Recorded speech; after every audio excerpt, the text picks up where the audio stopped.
अस्सलामुअलैकुम, GTV news के साथ मैं हूं माजिद अली खान और मैं हूं ज़ारा शफी। हेडलाइंस आपने मुलाहिज़ा की। बुलेटिन के आगाज़ में सबसे पहले आपको बताएं कि भारत ने एक बार फिर आलमी क़वानीन की धज्जियां बिखेर दी। जंगी जुनून में मुब्तला भारत आलमी अमन के दर पर हो गया है। आलमी बरादरी की जानिब से भारत को ना रोका गया तो खित्ता जंग से दो चार हो सकता है। इंतहा पसंद मोदी सरकार यूरेनियम की स्मगलिंग में सबसे आगे है। एक बार फिर नेपाल में यूरेनियम स्मगल करने के इल्जाम में 2 भारतीय शहरी पकड़े गए हैं। मुल्जिमान के 6 नेपाली साथियों को भी हिरासत में लिया जा चुका है। यूरेनियम स्मगलिंग के 6 वाकयात सामने आने के बावजूद इंटरनेशनल इकोनॉमिक एनर्जी समेत दीगर आलमी इदारों की खामोशी कई सवालात को जन्म देने लगी है। जी हां, भारत ने एक बार फिर आलमी कवानीन की धज्जियां बिखेर दी। जंगी जुनून में मुब्तला भारत आलमी अमन के दर पे हो गया। आलमी बरादरी की जानिब से भारत को ना रोका गया तो खित्ता जंग से दो चार हो सकता है। इंतहा पसंद मोदी सरकार यूरेनियम की स्मगलिंग में सबसे आगे है। एक बार फिर नेपाल में यूरेनियम स्मगल करने के इल्जाम में 2 भारतीय शहरी पकड़े गए। मुल्जिमान के 6 नेपाली साथियों को भी हिरासत में ले लिया गया। यूरेनियम स्मगलिंग के 6 वाकयात सामने आने के बावजूद इंटरनेशनल एटॉमिक एनर्जी समेत दीगर आलमी इदारों की खामोशी कई सवालात को जन्म देने लगी है।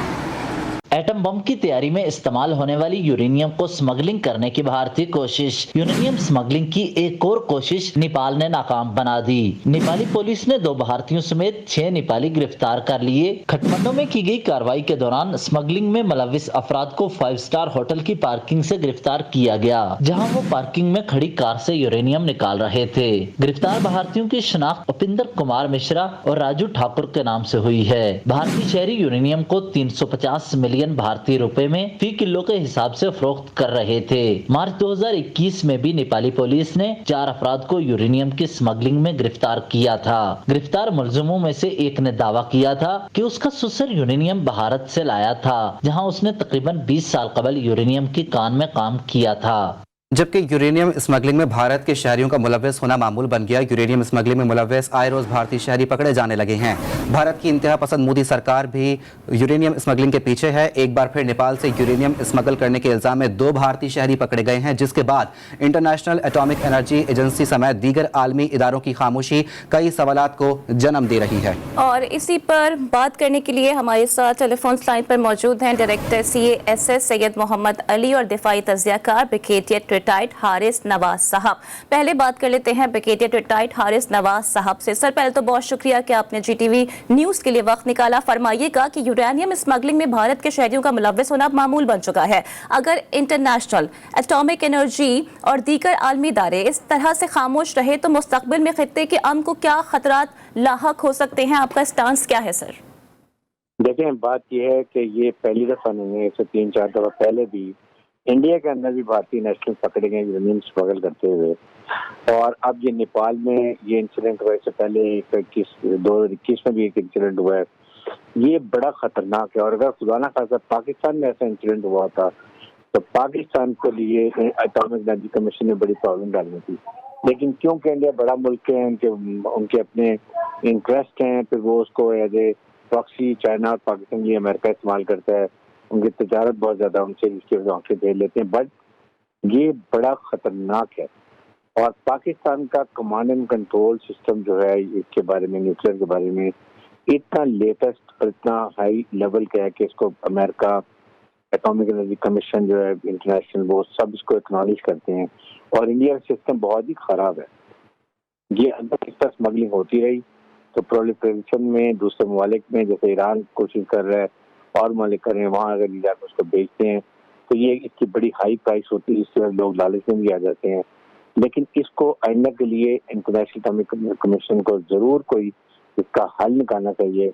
इंडिया की इंक्वायरी करनी चाहिए कि वो कैसे, ये इनका सिस्टम कमजोर है कि हमारी स्मगलिंग हो जाती है, ताकि आइंदा के लिए सिस्टम को बंद किया जा सके।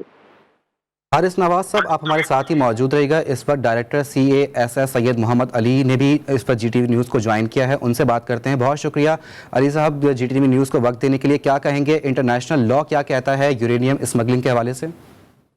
जी बहुत शुक्रिया। आपने एक बहुत इम्पोर्टेंट इशू को डिस्कस कर रहे हैं आप, क्योंकि ये रीजनल और ग्लोबल सिक्योरिटी के लिए एक बहुत ही हसास मामला है।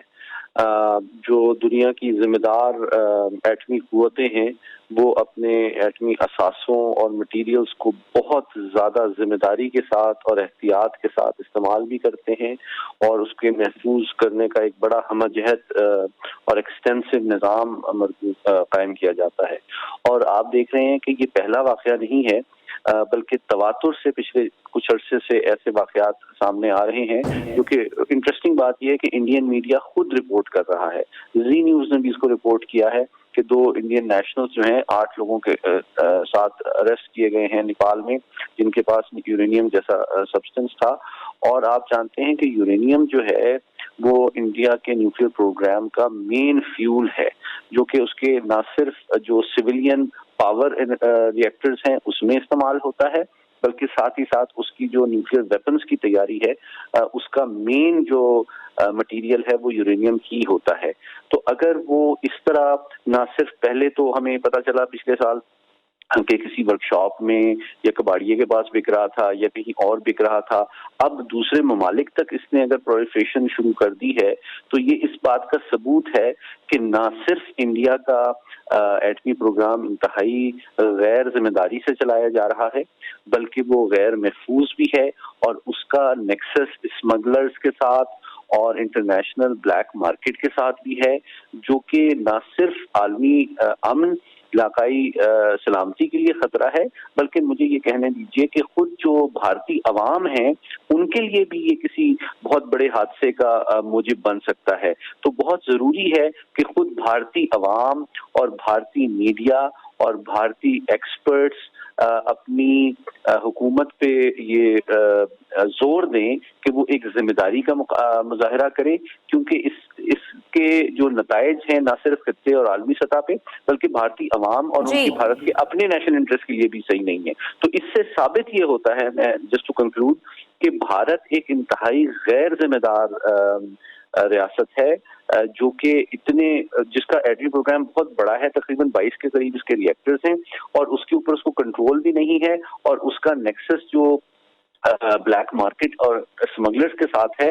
اس کا مطلب یہ ہے کہ ٹھیک ہے, بہت شکریہ ڈائریکٹر CASS سید محمد علی اور دفاعی تجزیہ کار بریگیڈیئر ریٹائرڈ حارث نواز GTV نیوز کو وقت دینے کے لیے. آگے بڑھتے ہیں. نریندر مودی کی حکومت میں بنیادی انسانی حقوق کی ریاستی سطح پر خلاف ورزیاں جاری ہیں اور بھارتی ریاست کرناٹک میں ہائی کورٹ نے حجاب پر پابندی کا عبوری حکم نامہ جاری کر دیا ہے. حکم نامے میں مسلمان طالبات حجاب یا شال کلاس روم میں نہیں پہن سکتی. کرناٹک ہائی کورٹ کے عبوری حکم نامے پر مسلمانوں نے شدید احتجاج اور بھارتی عدالت کے فیصلے پر 765 سے زائد قانون دان اور ماہر تعلیم نے اپنے کھلے خط میں تشویش کا اظہار بھی کیا ہے. بھارتی وزیر داخلہ امت شاہ کی سکھ قوم کو بے وقوف بنانے کی بھونڈی کوشش. بولے مودی 1947 میں وزیر اعظم ہوتے تو کرتارپور اور ننکانہ صاحب بھارت کا حصہ ہوتے. فلمی بیان پر بھارت کے اندر ہی سے آوازیں اٹھنے لگیں. مشہور بھارتی مبصر اشوک نے امت شاہ کو ایک بار پھر آئینہ دکھا دیا. بولے 2020 میں مودی ہی وزیر اعظم تھے جب چین نے لداخ پر قبضہ کر لیا. جس شخص کی 2 جعلی ڈگریاں ہوں اس کا تعلیم سے زیادہ ڈریس کوڈ ضروری ہے. بھارت کے وزیر داخلہ امت شاہ دن میں بھی بہکی باتیں کرنے لگے. مودی کے آشیرواد کے لیے ننکانہ صاحب اور کرتارپور کو بھارت کا حصہ بتانے لگے. جلسے سے خطاب میں بھڑک ماری. مودی 1947 میں وزیر اعظم ہوتے تو کرتارپور اور ننکانہ صاحب کا علاقہ بھارت کا حصہ ہوتے. آپ کو بھروسے سے کہہ سکتا ہوں دیش آزاد ہوا اس وقت مودی جی پردھان منتری ہوتے تو کرتارپور صاحب اور نانکانہ صاحب دونوں بھارت کے اندر ہوتے, کبھی پاکستان نہ گئے.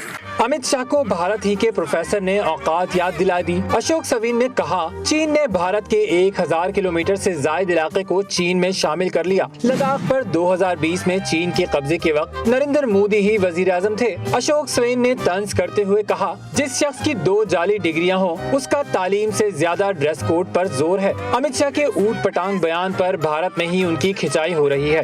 مائیکروسافٹ کے بانی بل گیٹس ایک روزہ دورے پر پاکستان میں موجود ہیں. بل گیٹس نے اسلام آباد میں وزیر اعظم عمران خان سے ملاقات کی. بل گیٹس نے NCOC کے اجلاس میں شرکت بھی کی. مائیکروسافٹ کے بانی کی جانب سے پاکستان کے انسداد پولیو سے متعلق اقدامات کو سراہا. وزیر اعظم عمران خان کی جانب سے بل گیٹس کے اعزاز میں زہرانہ بھی دیا گیا. اسلام آباد میں منعقدہ خصوصی تقریب میں صدر مملکت ڈاکٹر عارف علوی نے بل گیٹس کو ہلال پاکستان کے ایوارڈ سے بھی نوازا.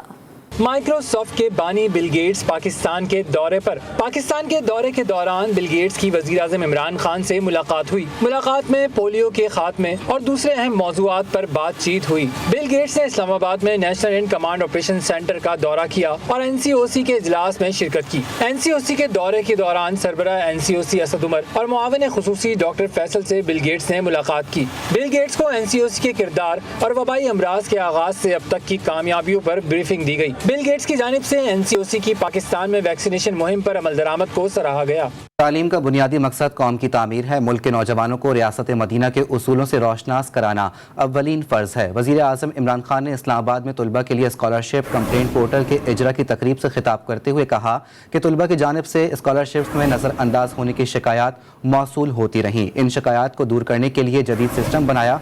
मज़ीद कहा कि हम इस पोर्टल के ज़रिए नई नस्ल को जदीद टेक्नोलॉजी की तरफ लेकर जाएंगे। तालीम का निज़ाम है, उसकी सबसे बड़ी जो, अगर मैं कहूँ कि तालीम का निज़ाम हम बना रहे हूँ, उसका पर्पस क्या है? उसका सबसे बड़ा पर्पस होना चाहिए नेशन बिल्डिंग। सेकेंडली, वो तालीम जो नेशन को बिल्ड करे, उस तरह के सब्जेक्ट्स को प्रमोट किया जाए। मुझे कई दफ़ा स्टूडेंट्स कंप्लेन करते थे कि जी हमें नज़रअंदाज किया गया, मेरिट नहीं है। तो मैंने तब फैसला किया कि अब तो मॉडर्न टेक्नोलॉजी का हम इस्तेमाल करें और क्यों ना हम एक सेंट्रलाइज सिस्टम बना दें कि सारे कंप्लेंट्स भी एक जगह पे आएं, वेरिफिकेशन एक जगह से हो कि क्या क्राइटेरियन क्या स्कॉलरशिप्स देने का। और अभी आपको बताएं कि लाहौर के इलाके रायविंड में अफसोसनाक वाकया पेश आया है। सौतेले बाप ने घरेलू झगड़े पर 3 साल के बेटे नदीम उमर को कत्ल कर दिया है। इसी हवाले से मजीद जानते हैं नुमाइंदा GTV न्यूज़ वकार शौकत से। वकार, बताइएगा। आज बिल्कुल लाहौर के इलाका रायविंड कासम गार्डन में जो है वो अफसोसनाक वाकया पेश आया है कि सौतेले बाप ने 3 साल नदीम उमर को जो है वो कत्ल कर दिया है। पुलिस की भारी नफरी मौका पर पहुंच चुकी है। पुलिस का कहना है कि मुलजिम कासम ने घरेलू लड़ाई झगड़े पर जो है वो अपने बेटे को दीवार के साथ जो है वो दे मारा। उसके बाद जो है वो 3 साल नदीम जो है वो मौका पर ही जान की बाजी हार गया। पुलिस की जानिब से कहा जा रहा है कि मुलजिम मौका से फरार हो गया था, जिसकी गिरफ्तारी के लिए छापे मारे जा रहे हैं। ताहम जो है वो मकतूल 3 साल उमर नदीम की लाश जो है मुर्दा खाना मुंतकिल कर दी है और मजीद तहकीकात का आगाज कर दिया है। जी, मजीद तहकीकात का आगाज कर दिया गया है। वकार शौकत अपडेट कर रहे थे, आपका बहुत शुक्रिया। रुख करेंगे कराची का। कराची के इलाके गुलशन जमाल में डकैती की वारदात हुई है। डाकू घर से 70 तोले के तलाई जेवरात और नकदी लूट कर फरार हो गए। इसी हवाले से मजीद बात करेंगे अपने नुमाइंदे सौलत जाफी से। सौलत, कुछ मालूम हो सका है? आज बिल्कुल इस वक्त मैं गुलशन जमाल के उस मुकाम पे मौजूद हूँ जहाँ अब से कुछ देर कबल डकैती की वारदात रुनमा हुई है। भारी मिकदार में मुलजमान जो हैं वो घर से जेवरात लूट कर फरार हुए हैं। मेरे साथ इस घर के मालिक फ़हद मौजूद हैं। सर, बताइएगा क्या वाक़या हुआ, किस तरीके से मुलजमान जो है वो घर में दाखिल हुए? सुबह तकरीबन 8:15 बजे का वाक़या था। मैं ऑफिस जाने के लिए निकल रहा था अपने घर से, तो तकरीबन 3 बंदे अंदर आए और मुझे अंदर नीचे वाले फ्लोर पर ले गए। 15 मिनट वहाँ बिठाए, फिर ऊपर ले गए और वहाँ से तकरीबन जो है वो 70 तोले सोना जो है वो तकरीबन वहाँ से ले गए। वो साथ कोई जो है वो किसी किस्म की मुखबरी या किसी पे शक, कोई जिस तरह का थोड़ा सा ये लग रहा था तो प्लान एक्ट ही लग रहा था, बिल्कुल कोई रैंडम ये वो मगिंग नहीं थी। तो आए हैं वो, जिस तरह उनको सारी आइडेंटिफाइड थी जगह, वहाँ पे गए, उन्होंने निकाला, ना मुझसे पूछा कि कहाँ पे क्या सामान है क्या नहीं है। तो वहाँ से वो निकाल के सारा अपना पूरा उन्होंने एक प्लान वो चीज़ थी और उस हिसाब से वो करके सारा गए हैं अपना। सर, वाक़ये से मुताल्लिक़ कोई कानूनी कार्रवाई करी है आपने? बिल्कुल 15 पे हमने कॉल की थी और पुलिस का काफ़ी प्रॉम्प्ट रिस्पॉन्स था। विदिन 5 मिनट जो है वो यहाँ पे 4-5 गाड़ियाँ पहुँच गई थी 15 वालों की। शारे फैसल थाने के SHO साहब थे, SP साहब आए हैं, खुद DSP साहब आए हैं। तो उन लोगों ने जो है ना इसको शामिल तफ्तीश किया हर चीज़ को, फिर फॉरेंसिक टीम को ही बुलाया उन्होंने, सारा यहाँ से एविडेंसेस लिए गए हैं। सही, बिल्कुल इनका यही कहना था कि तमाम तर एविडेंसेस जो है वो पुलिस की जानिब से हासिल कर लिए गए हैं। CCTV कैमरे की मदद से जो है वो मुलजमान की जो है वो गाड़ी सामने आई है, जिसको ट्रेस करने की कोशिश की जा रही है। पुलिस हुकाम से हमारी बात हुई है, उनका ये कहना है कि तहकीकाती जो है वो टीम तश्कील दे दी गई है और टीमें जो है वो मुलजमान की गिरफ्तारी के लिए मुख्तलिफ मकामात पे छापे भी मार रही हैं। जी। बहुत शुक्रिया सवाल जाफरी अपडेट करने के लिए। खबरों के सिलसिले को आगे बढ़ाते हैं। चेयरमैन पाकिस्तान पीपल्स पार्टी बिलावल भुट्टो जरदारी का कहना है कि इमरान खान के दौरे हुकूमत में पार्लियामेंट बदतरीन दौर से गुजर रही है। पाकिस्तान जमहूरियत से दूर होकर आमरीत की तरफ बढ़ रहा है। लाहौर हाईकोर्ट बार से खिताब में बिलावल भुट्टो जरदारी ने कहा कि हम जमहूरियत पसंद लोग हैं, आइन के तहफ़्फ़ुज़ के लिए मार्च कर रहे हैं, पार्लियामेंट पर हमले पर यकीन नहीं रखते। वज़ीर आज़म इमरान खान ने गुज़िश्ता रोज़ शहरी के खिलाफ रियासती इदारे को इस्तेमाल किया। नायब सदर मुस्लिम लीग नून मरियम नवाज़ ने इस्लामाबाद में मीडिया से गुफ्तगू करते हुए कहा कि माजी में PTI की जानिब से मुझ पर और मेरे ख़ानदान पर भी हमला किया गया। पेट्रोल की कीमतों में इजाफे पर मरियम नवाज़ का कहना था कि हर गुजरते दिन के साथ पाकिस्तान पीछे जा रहा है। वज़ीर आज़म को महंगाई का कुछ अमल नहीं, क्योंकि उनका किचन कोई और चलाता है। मरियम नवाज़ ने मज़ीद कहा कि वज़ीर आज़म को मुल्क से भागने की इजाज़त नहीं मिलेगी। इमरान खान पर रियासती नवाब या बादशाह नहीं, उनका भी एहतसाब होगा। 12 रुपए लीटर जो पेट्रोल बढ़ा है, इंतहाई शर्म का मुकाम है। आपका किचन तो कोई और चलाता है। आपको तो ये पता नहीं है कि जब पेट्रोल की प्राइसेस बढ़ती हैं तो हर चीज़ की प्राइसेस बढ़ती है, महंगाई हो जाती है।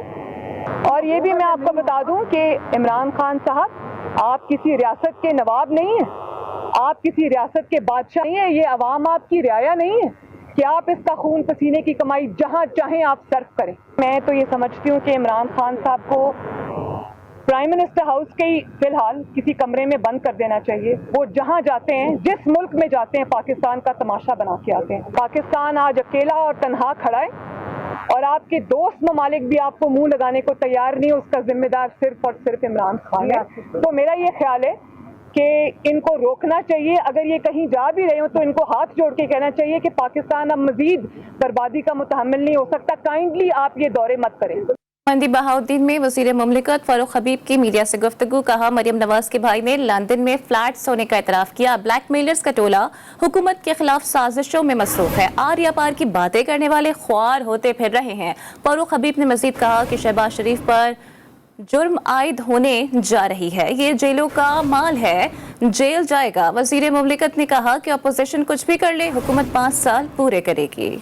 कोयटा में मेडिकल तलबा का एहतजाज जारी है। वज़ीर ख़जाना बलूचिस्तान नूर मोहम्मद दुमड़ और रुकन सूबाई असम्बली मुबीन खलजी तलबा से मुज़ाकरात के लिए पहुँच गए हैं। इसी पर बात करते हैं ब्यूरो चीफ कोयटा बुशरा कमर से। जी बुशरा, क्या अपडेट्स हैं? क्या मुज़ाकरात कामयाब आज हो जाएंगे?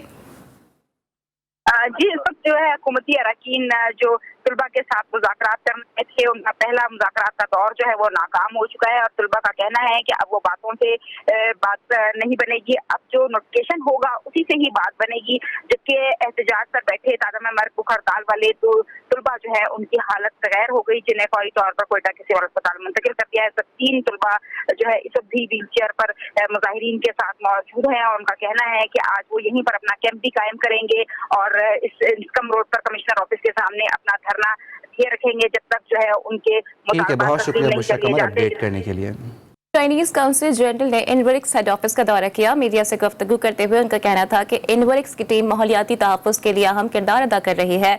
वज़ीर आज़म इमरान खान भी ग्रीन पाकिस्तान के लिए काम कर रहे हैं। CEO इनवरिक्स जाकिर अली ने कहा कि पाकिस्तान की मार्केट बहुत बड़ी है, हम चीन के ताउन से मुल्क में सोलर पैनल्स और इन्वर्टर्स पर काम करेंगे। हुकूमत को चाहिए कि मुल्क में काम करने के ख्वाहिशमंद सरमायाकारों को टैक्स रिलीज फराहम करे। जवां उम्री में अपनी जान, कौम और मुल्क पर निछावर करने वाले अजीम सपूत पायलट अफसर राशिद मिन्हाज शहीद का 71वां यौम पैदाइश आज मनाया जा रहा है। मेरे महबूब वतन तुझ पे अगर जां हो निसार, मैं ये समझूंगा ठिकाने लगा सरमाया तन। निशान हैदर का एजाज़ पाने वाले राशिद मिन्हाज 17 फरवरी 1951 को कराची में पैदा हुए। बचपन से ही हवाओं में उड़ने का शौक था। सिर्फ 17 साल की उम्र में रिसालपुर एकेडमी में बतौर फ्लाइंग कैडेट दाखिला लिया। 1971 में राशिद मिन्हाज ने जनरल ड्यूटी पायलट की हैसियत से ग्रेजुएट किया और उन्हें कराची में PAF बेस मसरूर पर पोस्ट किया गया। राशिद मिन्हाज शहीद ने अपनी जान इस वक्त वतन पर कुर्बान की जब 20 अगस्त 1971 को वो अपनी सोलो फ्लाइट पर रवाना हुए। उनके फ्लाइट ऑफिसर मुतीर रहमान ने तैयारे को भारत ले जाना चाहा, लेकिन राशिद मिन्हाज शहीद ने उसकी ये कोशिश अपनी जान का नजराना देकर नाकाम बना दी। एयरफोर्स बेस मसरूर से रवाना होने वाला तैयारा पाकिस्तान की हुदूद में ही गिरकर तबाह हो गया। राशिद मिन्हाज शहीद आज कराची के कब्रिस्तान में ही आसूदा खाक हैं। राशिद मिन्हाज शहीद निशान हैदर का एजाज पाने वाले सबसे कम उम्र पायलट ऑफिसर हैं। न्यूज़ बुलेटिन से फिलहाल इतना ही।